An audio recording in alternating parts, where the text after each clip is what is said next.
우리 속담에 부뚜막 소금이라는 두 단어가 들어가는 속담이 있는데 아세요? 네. 뭐죠? 이 정도 수준이라니까 우리가. 이런 속담을 제가 단어 두 개만 얘기했는데 다 알잖아요. 부뚜막에 소금도 집어넣어야 짜다. 자, 소금만 있으면 되는 거 아닌가요? 아니에요. 소금이 아무리 많이 있어도 보글보글 끓는 찌개 속에 그 소금을 넣어야 맛이 나는 거예요.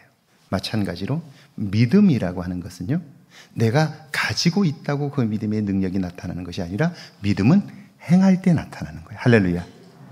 믿음은 행할 때 나타나는 거예요. 그래서 행함이 없는 믿음은 그 자체가 죽은 것이다. 야고보 사도는 그렇게 이야기를 하는 거예요. 자, 그렇다면요, 도대체 행함이 있는 믿음이란 어떤 거냐 하는 거예요. 이제 우리가 겟세마네 동산에서 예수님의 기도를 우리는 알고 있는데, 겟세마네 동산에서의 기도가 위대한 것은 뭐냐면, 육신을 입고 오신 예수님은 육신의 욕망, 욕구가 있는 거예요. 그것은 십자가에 달리고 싶지 않은 거예요. 이 잔이 내게서 지나가는 걸 원해요. 그런데 하나님의 뜻은 그 길을 가는 거예요. 그러면 보통 사람들은 믿음이 있다고 하나 어때요? 그 믿음이 행함이 없기 때문에 결국 그 길을 가지 않고 자기 뜻대로 가는 거예요. 그런데 그때 예수님은 겟세마네 동산에서 땀방울이 핏방울이 될 때까지 간절하게 기도해요. 이 기도란 자기와의 싸움이에요. 육신의 욕망을 이기고 하나님의 뜻을 이루는 일, 그게 겟세마네 기도이지요. 결국 예수님은 그 싸움에서 승리했고요. 함께 가자 이렇게 말씀하시죠. 산 아래로 내려가자 그렇게 말씀하세요. 일어나 함께 가자 라고 말씀하셔요. 자기 자신을 이긴 거예요. 그런데 사실 제자들은 믿음이 있다고 하나 기도하라, 자기를 이기기 위하여, 시험에 들지 않기 위하여 기도하라 말씀하지만 기도로 자기를 이기지 못해요. 승패는 여기에서 나는 건데, 오늘도 믿음이 있다고 하나 기도로 자기를 이기는 사람이 얼마나 되느냐 하는 거예요. 제가 오늘 그 Jesus Christ Superstar라고 하는 뮤지컬이 있는데요, 이 뮤지컬은 예수님의 이 땅에서의 공생의 기간 동안 가장 인간적인 모습들을 부각시켜서 만든 뮤지컬이에요. 왜 우리에게 행함이 있는 믿음이 필요할까요? 이유가 뭘까요? 그것은 이 노랫말에도 나옵니다마는, 기도하는 예수님에게 하나님께서 말씀해 주시면 좋겠어요. 그래, 내가 너를 받을게. 내가 너와 함께 할 거야. 그렇게 함께 하셨던 그분이 이 결정적인 순간에 침묵하세요. 말씀하지 않으세요. 그걸 견뎌낼 수 있는 내적인 힘, 이건 행함을 통해서 우리가 얻은 내적인 힘이 아니면 견뎌내기 어려운 거예요. 이것은 마치 뭐와 같으냐면, 생명들이 다 그런데요, 번데기에서 애벌레가 나비가 되어 나올 때 작은 구멍에 그 큰 몸을 뚫고 나오는 거예요. 그런데 우리가 볼 때 그것은 굉장히 큰 고통인 것 같지만, 그런데 그 작은 구멍으로 그게 나올 때에 나오면서 어깨에 힘이 들어가고요. 그리고 나와서 그걸 통과해야 어깨에 힘이 생겨서 날 수 있게 돼요. 그런데 그걸 만약에 누군가가 구멍을 크게 뚫어 놓으면 쉽게 나올 수는 있을지 모르지만 날개짓 몇 번 하다가 죽고 말아요. 날 힘이 없는 거예요. 자, 우리가 태어나서부터 성장을 할 때에 성장통이라는 게 있어요. 어린 아이가 누워서 뒤집던 아이가 기고, 기던 아이가 서고, 서던 아이가 달리고 하는데 반드시 거기에는 성장통이 있어요. 청년의 때에 장년이 되는 것, 장년의 때에 노년이 되는 것, 여기도 다 성장 통이 있는 거예요. 이걸 통과하지 않으면 그 다음 단계로 나아갈 수가 없는데요. 그건 누구나 겪어내야 하는 것들이에요. 그러니까 그때 하나님은 침묵하시는 거예요. 왜냐하면 우리가 스스로 성장하도록 하기 위해서. 기도하면, 제가 목회를 하면서 보니까요, 이제 막 예수를 믿은 사람들은 입만 열면 하나님이 응답해 주셔요. 저도 그랬고 제가 목회를 하면서 보니까 그래요. 그런데 신앙이 성장하면서 하나님이 침묵하시는 기간이 점점 길어져요. 왜 그럴까 하는 거예요. 그것은 침묵하는 시간만큼 우리의 마음 그릇이, 내적인 힘이 커지기 때문에 그래요. 예수님께서 마지막까지 도대체 뭐라고 말을 좀 해주세요. 내가 하는 이 일이 정말 하나님이 기뻐하시는 일인가요? 정말 이 일을 하나님이 계획하셨나요? 그럼 어떻게 되는 건데요? 이렇게 절규하잖아요. 그런데 하나님은 침묵하세요. 아무런 말씀을 하시지 않아요. 여기에 신앙의 신비가 있어요. 그리고 그때 내가 참고 인내하며 하나님의 도움을 구할 때에 결국 나를 이끄시는 하나님께 내가 사로잡힐 수 있게 되고요, 그분이 이끄시는 차원을 경험할 수 있게 되면서 나의 존재는 또 다른 차원을 경험하게 돼요. 제가 그림 하나를 준비했는데요. 그림 한번 보여주시겠어요? 네, 좀 잘 보이나요? 예. 이 그림은 이태리의 3대 천재 화가라고 불리는 사람이 있어요. 여러분이 잘 아시는 분들이에요. 레오나르도 다빈치, 그리고 미켈란젤로, 그리고 이 그림을 그린 사람이에요. 그 그린 사람은 라파엘이라는 사람인데요. 이 라파엘은 산치오 라파엘이라고 하는 사람은 정말 천재적인 화가예요. 지금 이 그림은 우리가 읽은 본문 마가복음 9장, 마태복음 17장에 나오는 그 병든 귀신 들린 한 아들을 데리고 온 아버지와 그것을 고치지 못한 9명의 제자들과, 그리고 변화산상에서 예수님과 변화된 모습을 본 이 3명의 제자들의 모습을 그림으로 그려놨어요. 근데 이 그림은 굉장히 치밀하게 되어 있어요. 보세요. 저 위에 있는 그림이 변화산상의 그림이에요. 가운데 예수님이고 한 사람은 엘리야일 것이고 한 사람은 모세일 거예요. 자, 예수님께서 저렇게 거룩하게 변화되는 모습을 3명의 제자들이 보았는데 그걸 보고 제자들은 다 땅에 엎드려졌죠. 자, 보세요. 땅에 엎드려져서 이것이 환상인가 보고 있는, 그리고 두려움에 사로잡혀 있는 제자들의 모습과 변모한 예수님의 모습, 영적인 차원과 육체적인 차원을 대비시켜 놓고 있죠. 신앙에는 반드시 이 두 차원이 있는 거예요. 우리가 땅을 딛고 있는 육체의 차원이 있다면 우리가 영적으로 경험할 수 있는 하나님의 차원이 있는 거죠.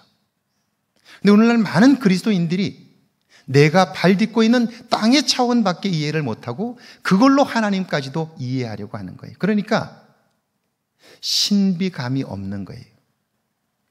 이걸 세상적인 말로 하면 상상력이 없어요. 상상력이 없으니까 꿈을 꿀 수 없게 되고요. 꿈을 꿀 수 없으니까 이상이 없는 거예요. 결국 믿는다고 하나 내가 할 수 없으면 하나님도 못하고 내가 하면 하나님도 할 수 있다고 생각하는 거예요. 그러니까 기도하지 않는 거예요. 내가 못하면 하나님도 못하는데 기도가 뭔 필요해요? 내가 한다면 하나님도 할 수 있는데 그러면 뭔 기도가 필요하겠어요? 그러니까 땅의 일을 생각하고 땅의 것만 생각하는 사람은 기도하지 않아요. 왜냐하면 믿는다고 하나 그의 삶에 영적인 삶이 없기 때문에 그런 거죠. 지금 위에 있는 그림은 그걸 보여주고 있어요. 밑에도 똑같아요. 밑에 지금 9명의 제자들이 병든 아이를 데리고 온 그 아버지의 요청에 의해서 고치려고 몸부림을 했지만 고치지 못했어요. 그래서 사람들로부터 비난을 받고 있어요. 이걸 통해서 말해주는 게 뭔가요? 이 땅에 있는 사람들은 모두 다 문제를 가지고 있어요. 보세요. 병든 아들을 데리고 있는 아버지 역시 문제 있죠. 그 병든 아들 문제 있죠. 고치려고 했으나 고치지 못한 제자들 역시 문제 있죠. 그렇다고 해서 비난하는 저 사람들, 저 무리들. 자기는 할 수 있나요? 자기도 못해요. 그런데 비난하는 거예요. 모두가 다 문제투성이인 거예요. 그러면 보세요. 지금 산 아래에 있는 사람들이 비난하고 부끄러워하고 문제로 인하여 걱정하고 고민하는데 저들 세계에서 어떤 해답이 있을까요? 해답을 찾을 수 있을까요? 해답은 없어요. 그러면 해답은 뭔가요? 그것은 위에 있는 장면이죠. 베드로와 요한과 야고보가 도저히 이해할 수 없는 영적인 차원. 도대체 예수가 누구냐 하는 거예요. 우리가 믿는 예수는 도대체 누구냐 하는 거예요. 이걸 라파엘은 이야기하고 싶은 거예요. 도대체 우리가 믿는 예수는 누구냐? 구체적으로 우리 한 사람 한 사람을 향해서 당신은 예수를 누구라고 믿느냐? 이렇게 묻는 거죠. 질문하는 거예요. 우리와 함께 계시지만, 우리와 함께 식사하고 우리와 함께 걷고 우리에게 말씀하시지만, 그러나 그분은 변화산상에서 보여주신 모습처럼 그분은 우리와는 차원이 다르신 분이다. 그분이 아니면 이 산 아래에서 살아가는 인간들의 삶에 해답은 없다. 그 이야기를 라파엘은 보여주고 있는 거예요. 이게 오늘 우리들의 얘기가 아니냐 하는 것입니다. 자, 밑에 한번 보실까요? 미술계의 유명한 거장, 거기 한번 같이 한번 읽어볼까요? 그 얘기를 제가 써놨어요. 같이 읽어볼까요? 미술계의 유명한 거장인 라파엘이 그린 성화 가운데 영광스러운 변화와 간질병 걸린 어린 소년이란 제목의 그림이 있습니다. 오늘 본문 말씀이 된 배경이 된 그림입니다. 이 그림의 위쪽에는 모세, 엘리야와 함께 계신 예수님의 모습이 하나님의 영광으로 변화되고 있습니다. 그리고 그 장면을 베드로, 야고보, 요한 세 제자가 보고 있습니다.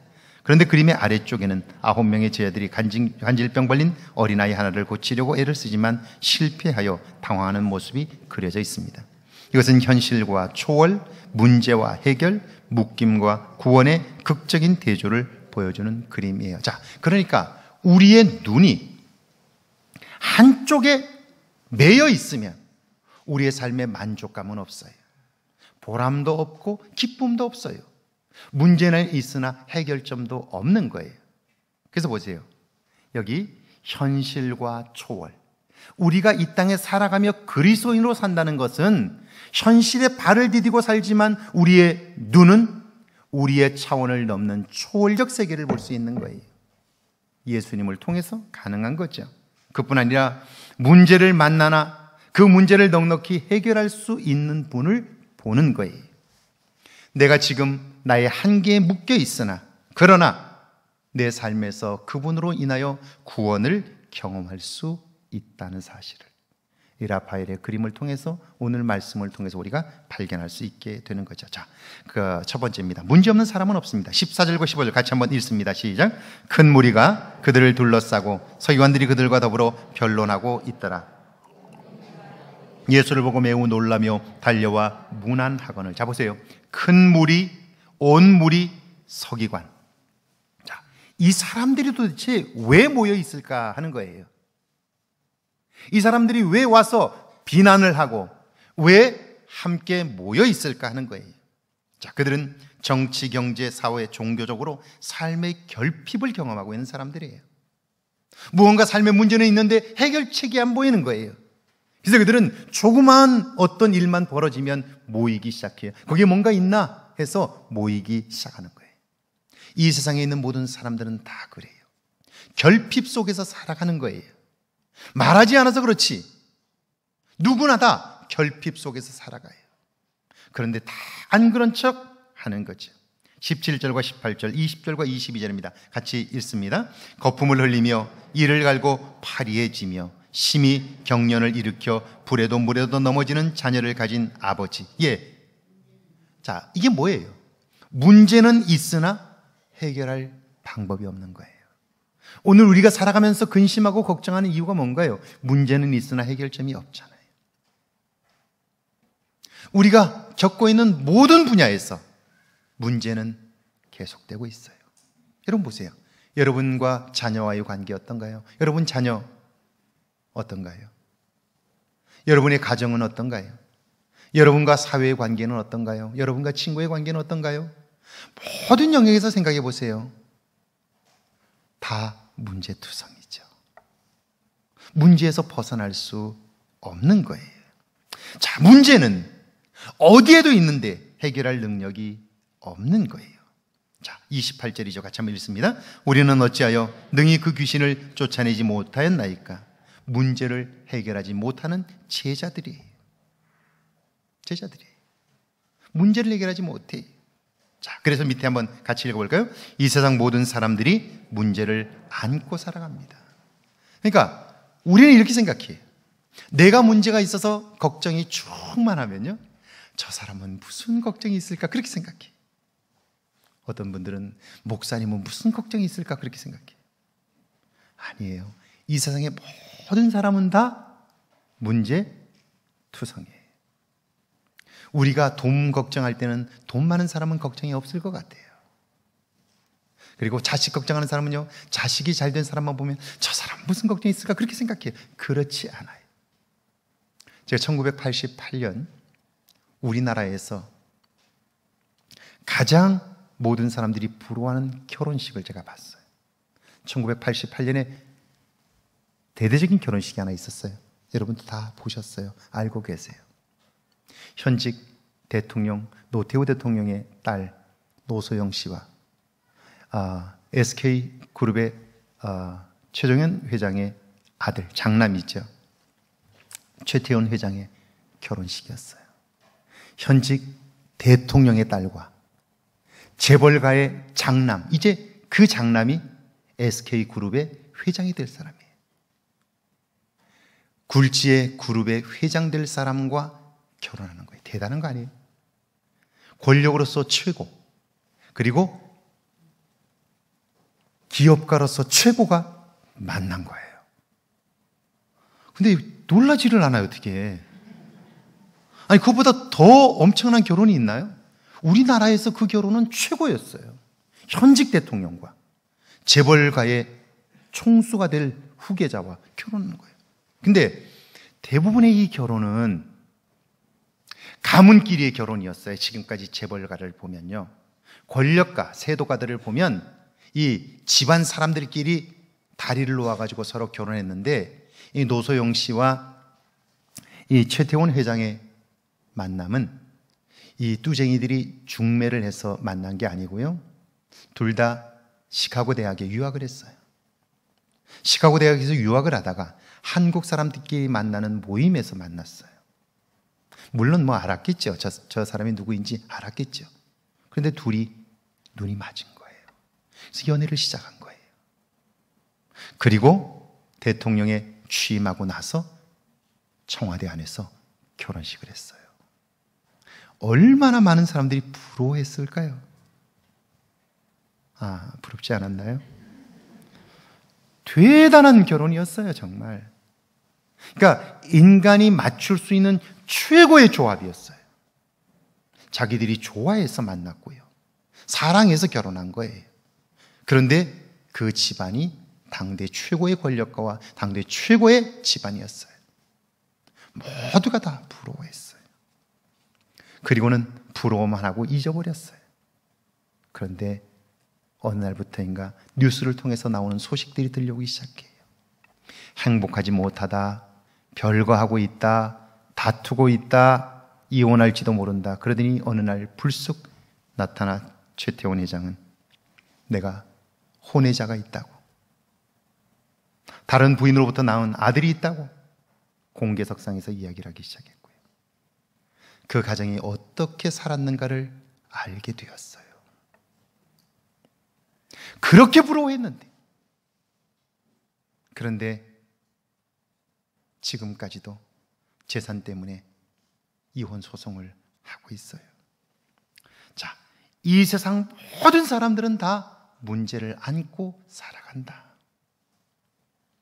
이걸 잊지 말아야 돼요. 자, 그런데 문제에 반응하는 두 가지 모습이 있어요. 15절인데요. 같이 한번 읽어볼까요? 함께 읽습니다. 온 무리가 곧 예수를 보고 매우 놀라며 달려와 문안하거늘. 문제는 있으나 가슴에 담고 사는 사람들이 있어요. 내게 문제는 있어요. 그런데 마치 안 그런 척 하면서 그냥 사는 거예요. 나만 그런가? 다 그렇지 뭐.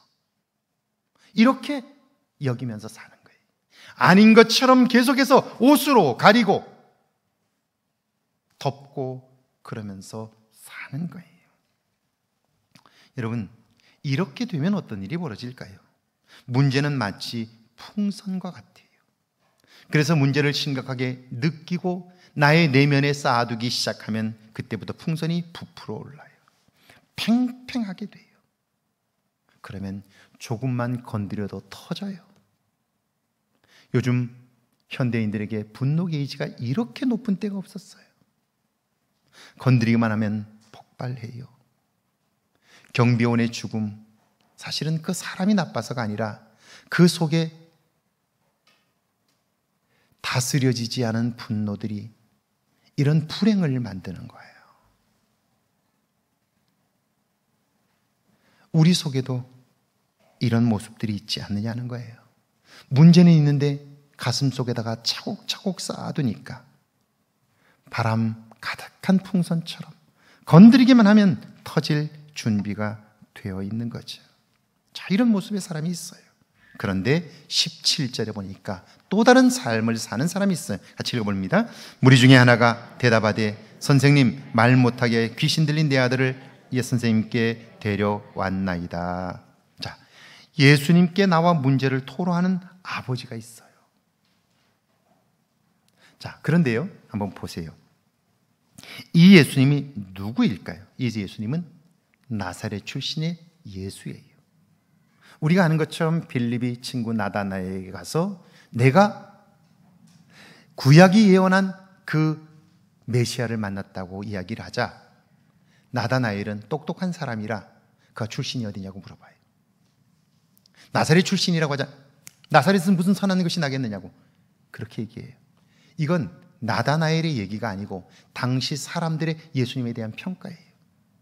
당시 사람들은 예수님을 나사렛 예수라고 불렀어요. 이 말은 촌뜨기 예수, 시골의 뜨내기 예수라는 뜻이에요. 멸시하는 말이에요. 사람들이 모두 다 멸시했어요. 그런데 이 아들을 둔 아버지는 아들의 문제를 가지고 그 예수님, 사람들이 멸시하는 그 예수님께 나왔단 말이에요. 이게 뭐죠? 이게 믿음인 거예요. 이게 믿음인 거예요. 사람들은 다 무시하는데 그런데 그분에게 자신의 문제를 가지고 나올 수 있는 것, 그것은 믿음이 아니면 불가능한 거예요. 우리가 아는 것처럼 마가복음 10장에도 우리가 읽은 성경의 그 다음 장에도 나와요. 소경 거지 바디메오에 관한 얘기예요. 갑자기 그가 구걸을 하고 있는데 웅성거리는 소리가 들려오기 시작해요. 그래서 지나가는 사람을 붙잡고 물어요. 도대체 무슨 일이냐고, 왜 이렇게 사람들이 몰려오고 있느냐고, 무슨 일이 벌어졌느냐고 보지 못하니까 사람을 붙잡고 물어요. 그러자 그가 얘기합니다. 그 나사렛 출신의 그 예수라는 자 있지, 그 자가 지나간다고 사람들이 이렇게 모인 거야. 그렇게 얘기를 해요. 그런데 바디메오는 이렇게 말해요. 다윗의 자손 예수여, 나를 불쌍히 여기소서. 그래요. 다윗의 자손이라는 말은 구약이 예언하신 메시아라는 뜻이에요. 사람들은 나사렛 예수라고 말했지만 그런데 나다나엘은 바디메오는 다윗의 자손 예수여라고 불러요. 믿음이 없으면 들은 대로 말하게 돼 있어요. 그것보다 더 심한 말을 하도록 돼 있어요.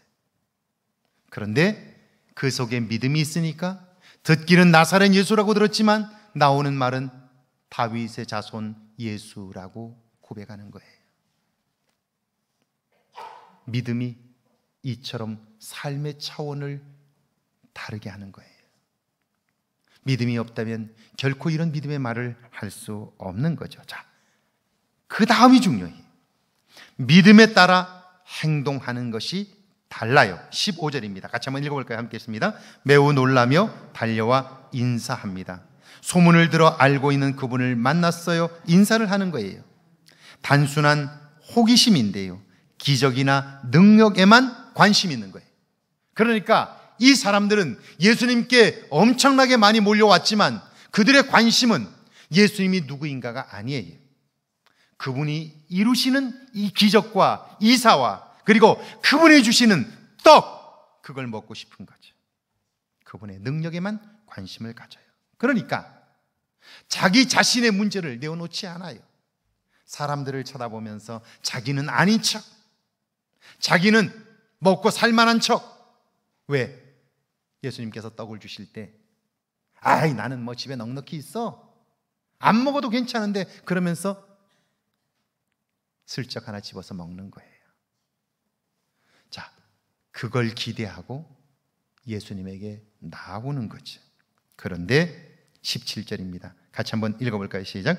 선생님께 데려왔으나 확신은 없어. 자, 예수님께 데려올 믿음은 있어요.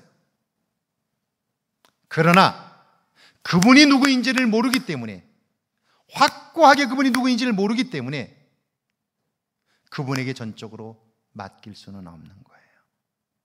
그래서 선생님, 그렇게 부르는 거예요. 부르면서 뭐라고 그래요? 할 수 있거든 내 아이를 고쳐 주소서라고 말해요. 나는 당신이 할 수 있는지 할 수 없는지 잘 모릅니다.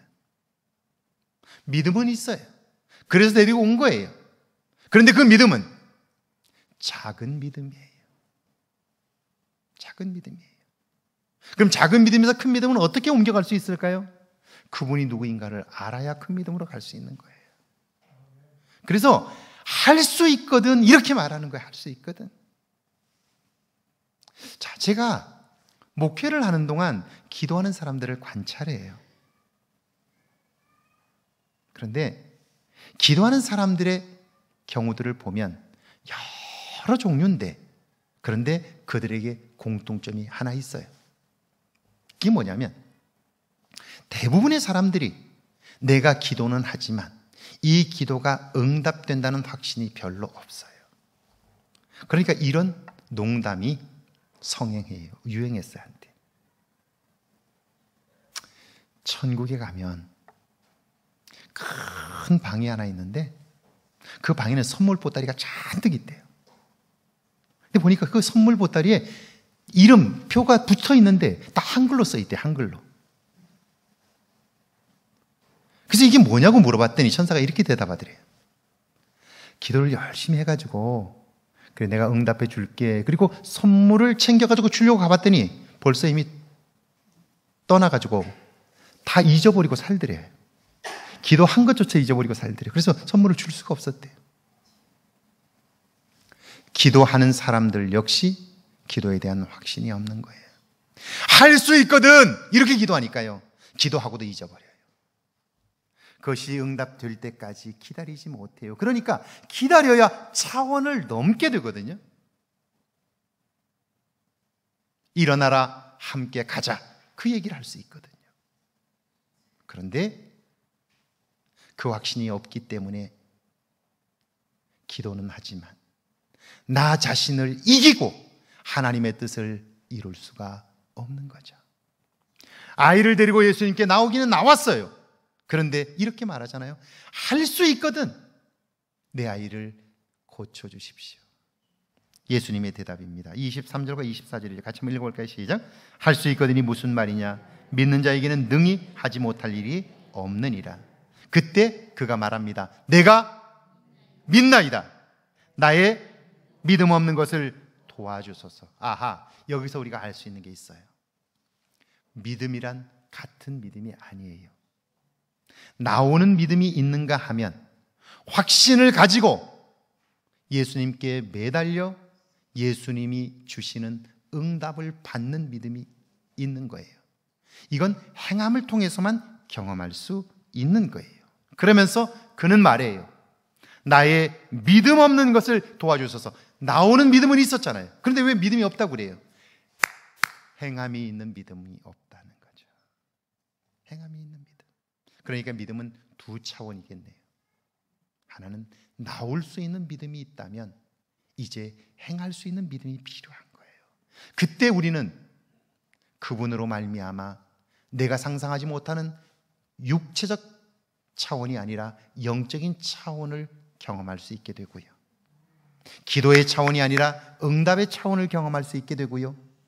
우리의 존재의 한계가 아니라 존재를 넘어서는 새로운 세계를 경험할 수 있게 되는 것이죠. 할렐루야. 이 차원을 경험할 수 있어요. 그래서 비로소 내 입에서 믿음의 말들을 할 수 있게 되고요. 믿음의 비밀들을 경험할 수 있는 거죠. 할렐루야. 그렇지 않으면 우리는 항상 땅만 쳐다보며 땅의 것으로 살려고 하니까요. 문제는 해결되지 않게 되는 거죠.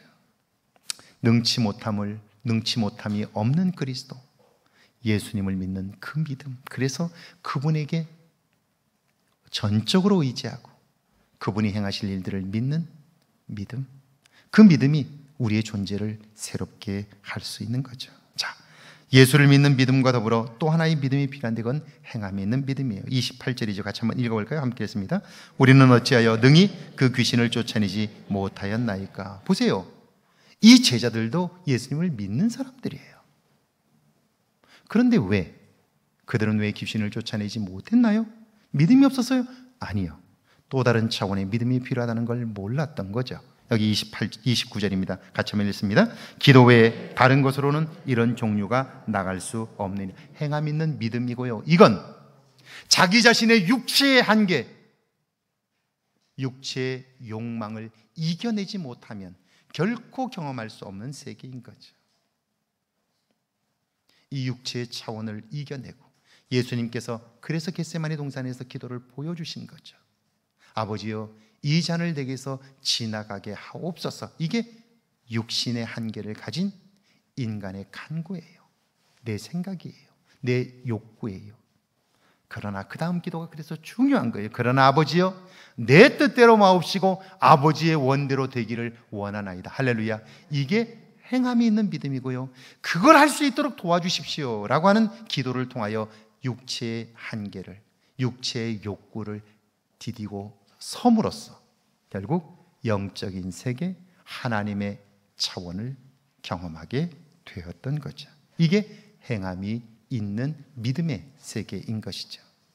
저는 정말 여러분 모두는 다 이곳에 나오는 믿음이 있어요. 이것도 대단한 거예요. 코로나로 두려워서 못 나온다고 말하지만 사실은 핑계하는 사람들이 너무 많아요. 핑계거리가 참 좋아요. 그런데 그걸 뚫고 나올 수 있다는 것은 굉장한 거예요. 그건 역시 믿음이 없이는 불가능해요. 그런데 이제 나왔다면 이제 내 삶의 문제를 넉넉히 해결할 수 있는 그분만이 내 삶의 문제를 해결할 수 있다고 믿는 믿음이 있을 때에 우리는 비로소 그때 행함을 통한 기도의 응답, 삶의 열매들을 경험할 수 있게 되는 거죠. 그때 비로소 기도할 수 있어요.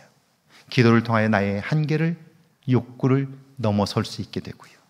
그리고 그걸 이기고 나면 이제 드디어 나를 통하여 행하시는 하나님의 일들을 볼 수 있게 되는 것이죠. 이게 차원이 다른 신앙의 삶인 거죠. 저와 여러분의 삶에 이런 차원이 경험되기를 주의 이름으로 축원합니다.